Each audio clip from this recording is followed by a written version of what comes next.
So I've just bought this 2020 Mercedes A-Class from Copart as a non-runner, and it's completely missing the passenger side suspension corner and its wheel. So the first big problem we've got is getting it off of the trailer since it doesn't drive and it's missing a wheel. Right, so what have I done? The battery's dead, so I've had to get another battery and jump the power to the battery points. But if you check here, so I've got 12 volts to the positive, but where the pyro fuse is over here, there's no power on either side, so I need to jump power from here to there, and it should start. So once I'd bridged the pyro fuse, the next thing I had to do was jack the car up to be able to get the car rolling again.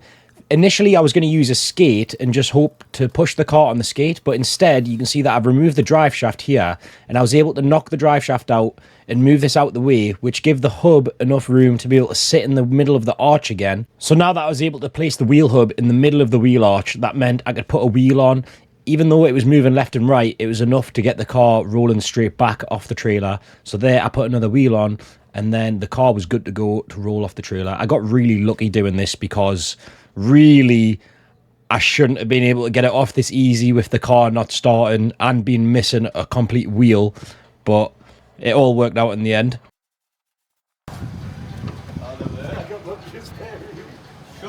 Say thank you now. I got lucky. Well, we got lucky. I just put on Andrew, thank you for putting the wheel on when I got my diagnostics kit. Aye. Aye. Aye. Aye. Keep going. A little bit more. A little bit more. There you go. So lucky you, everything works out in your favour every time, innit?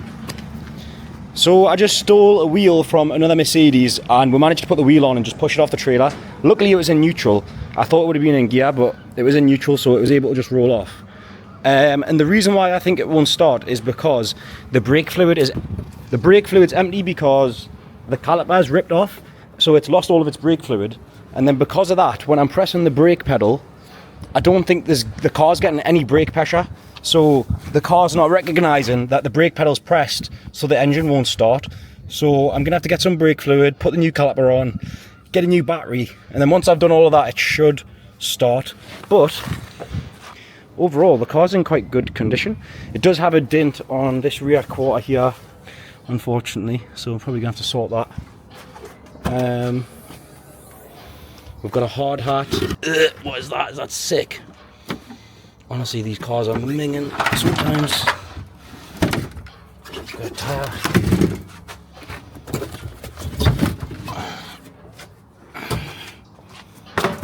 And there's the alloy that came off. Wow. It's shattered, isn't it? Crazy. Look at that. It's got a hole ripped straight in the middle of the alloy. Wow, look at that. That is crazy. I've never seen something like that before. Ooh, the tyre pressure sensor, I'm going to keep that. So just to quickly interrupt the video, this is my 2020 BMW M2 competition, which is currently up for raffle. It's got about 2 weeks left at the time that you're watching this video, so there's plenty of time to still go get your tickets. It's obviously a 2020, like I said. It's got about 18,000 miles on it. It's a lovely, lovely example. The tickets are £5, and I'll give you a little sound of the exhaust. It sounds lovely. Back to the A-Class. First things first, since the battery was dead, I had to remove the battery to replace that with a new one. Removing the battery on these cars is actually quite difficult, but then once I'd done that, I'm starting by removing the passenger wheel, which I'd stole from the other Mercedes. So then I could start by removing that damaged passenger suspension corner. So I've removed the shocker and the hub there. There still is the damaged bottom arm, which I need to remove. But then once I've removed the shock and the hub, I'm going to remove the arch liners, which I'm going to do on both sides, which gives me access to be able to remove the front bumper. Garage with Wormwood's autos on. You like Harry Wormwood off Matilda, aren't you?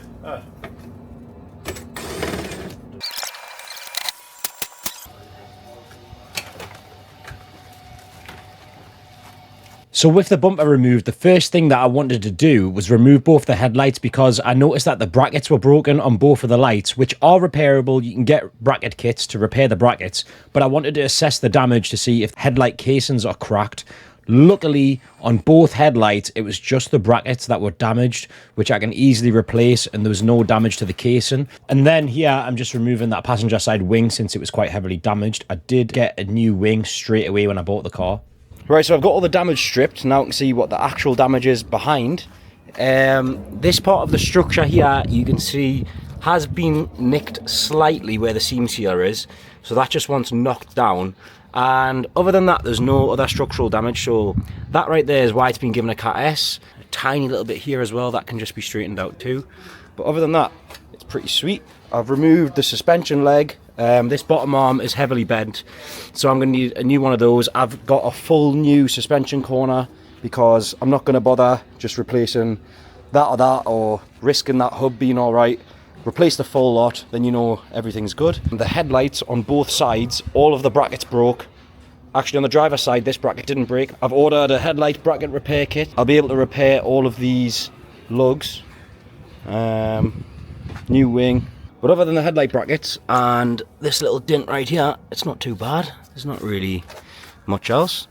The tie rod did snap off, so I've ordered a new tie rod. And a lot of people say that the steering racks might be damaged when you have damage like this on a suspension, but I must have done about 5 or 6 cars like this now, and I've never had one with a bad steering rack. So now I'm just tapping that little bit that was bent on the structure straight with a hammer, and literally that was it. It was straight again. And then I needed to remove the under tray to get access to the bolts for that bottom arm. So there, I'm just removing the 2 bolts for the bottom arm. There's 2 on the rear, and there's another one on the front.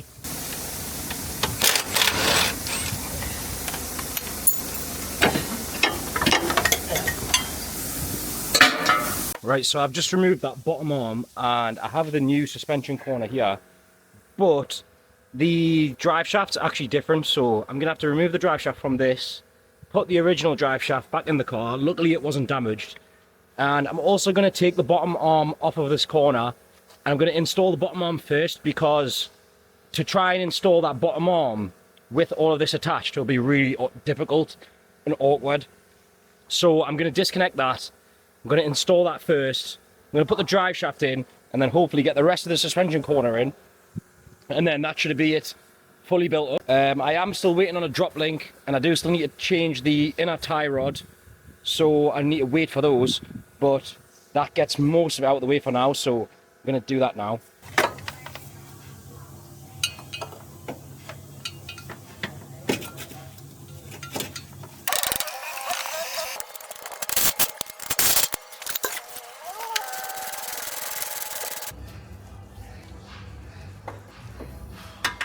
Now here what I'm doing is I'm using this special tie rod removal tool. You can see it gripped around the tie rod there. It's like sort of a clamp which you tighten, and it grabs on to the tie rod, and it allows you to get into tight little spaces like this where you don't have access, say, underneath or below.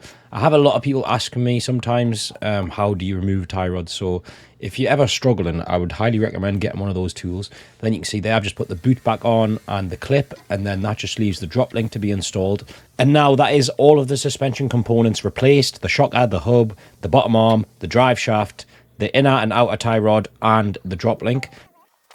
Now, since the brake disc that you see here isn't actually from my car, it's from the new suspension corner that I bought, that means that the discs are different on the front left and front right side. So I need to replace the discs and pads. So here you can see I'm cleaning up the hub and the caliper carrier, and then I can install that new disc.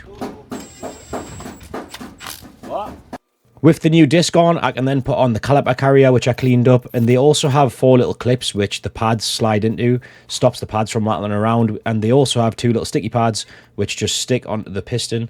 With those installed, I could then finally fill up the brake fluid, since the car lost all of its brake fluid from the brake caliper being ripped off on the passenger side. And then I can just bleed the brake system here with the easy bleed. At this point, I'd also finally got a battery, so then I could install the new battery, since I'd removed it earlier and I didn't have a new one yet. So there's like this terminal which sits on top and a case which goes around the complete battery. Alright, so I've put the new battery in and I have bled the brake caliper. So if my theory is correct, now that it's got brake pressure, if I get in here, right, we've got a brake pedal. This brake pedal's hard, so it should start, and if it doesn't, then I might cry. Let's see. Yep, there we go. Just turns on. What have we got? I've not even got any warning lights. Teaching transmission, operate, select the lever. Brake for 20 seconds. Brake for 18 seconds. There we go. I wasn't able to. None of this was working before. Teaching transmission complete. Happy days. Yes. Would you look at that? She's a runner. I knew it would be just because of the brake pedal. Even though I didn't know it was a runner, I still bought all of the parts for it anyway. So here's the wing, which I already had ready to be installed. So I'm installing this here and then lining it all up. Since the drive shaft popped out in the crash, it lost a bit of gearbox oil. So here I'm just draining all of the gearbox fluid to give the gearbox a service. Now this little plug here covering this hole is where you actually fill the gearbox oil up from. So I've removed that little plug and then used a funnel to just make sure all the oil goes down there. So here I'm just filling up all the gearbox oil. And then I decided to pour all of the old oil back into the bottle to measure how much was inside. So then I could see how much oil I actually lost. And it was a good job I did this because it was only 2.5 litres, meaning the gearbox lost almost 2 litres of oil. So it was definitely good that I serviced the gearbox. Now I changed the discs and pads on the passenger side, which just means I have to do it on the driver side as well, because obviously you have to change your discs and pads as a pair. And here again, I'm just cleaning up the caliper carrier with a wire wheel and the hub. People are going to argue whether do you or do you not use grease. To be honest, on a newer car, I don't ever really use grease, but if it's an older car and everything's a bit rusty, I do like to use some grease, but on these newer cars, you're all right. The dealership doesn't use it, so you don't always need to use it. I just use my judgment.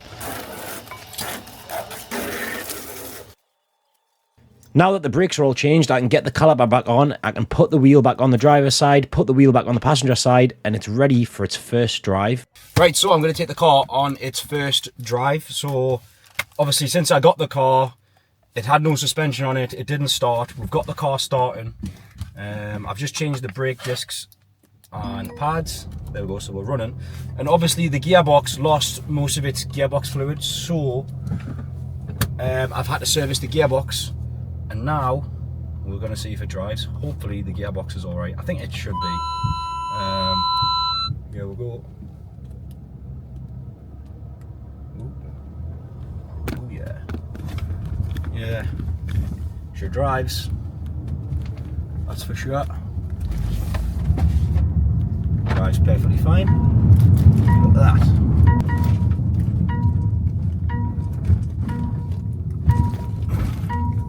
The brakes are a bit spongy, so I might need to bleed them again.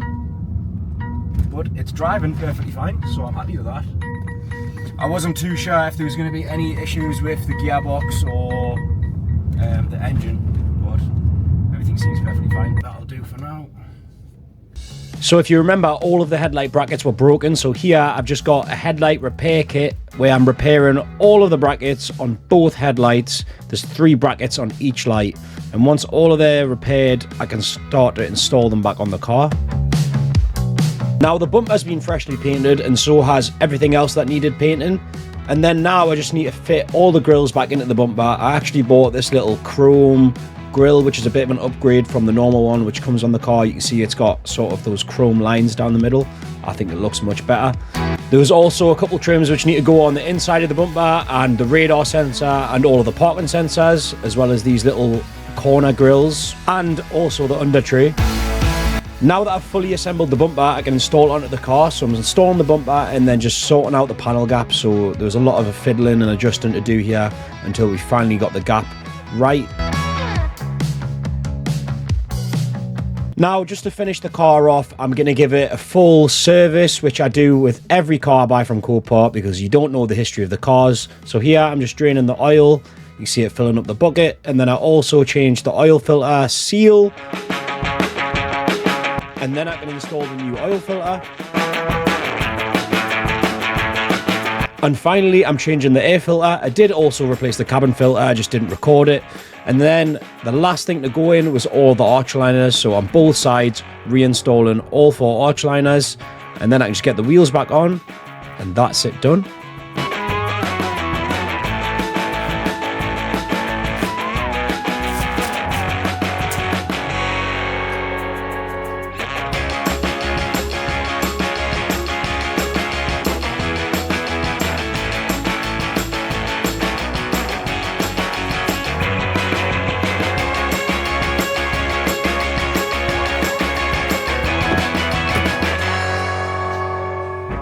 Now that the car's fully repaired, I thought I'd just go through how long it actually took to get the whole repair completed and also how much it cost, which is obviously the title of the video. So the first thing we obviously had to do was get it off the trailer. I'd say that took probably about half an hour. And then I had to strip down all the damage out of the suspension corner and the wing and then refit the new suspension in the wing. That probably took about 2 hours. Had to fix the headlights, put new brackets on those. Probably took me about half an hour to remove those, refit them and fit the brackets. And then obviously the bodywork, I didn't do that, that was done by Connor. And then I had to refit and reinstall the front bumper, which doesn't really count because that was the bodywork's job anyway, but I'd done it. And that was probably another hour and half an hour. So that brings you to a grand total of about 4 hours, 4.5 hours. Obviously this isn't accounting for time spent on the auction, actually finding the car, time spent looking for parts, all those things add up, which you don't really account for. So technically, obviously, it does take longer than 4 hours, but actual manual labour time spent, probably about 4 hours. And then now we'll run through how much it actually cost me in total to buy the car and to repair it, all the parts costs and stuff like that. So the car from Copart was £4,800. After fees, that came to 5,572. And then in parts, so parts I spent in total £2,210.69. So that brought the total for the car to £7,681.96. So in total, the car cost me £7,681, which is quite a good price because if you go and check on Auto Trader for one of these cars without a category, the same year mileage and spec is probably going to be about 16 or 17,000 pounds, and this one's a Cat S, so I'd value it at around 12 to 13,000 pounds realistically. 12,000 pounds it'd sell no problem, but I actually sold this car to one of my friends for 11,000 pounds, so that leaves the profit to be roughly 3,200 pounds. But like I said, this car all day was worth £12,000, so really that profit should be 4,200. But if I sold it to anyone else, I would have been able to sell it for £12,000. So I would have made £4,200.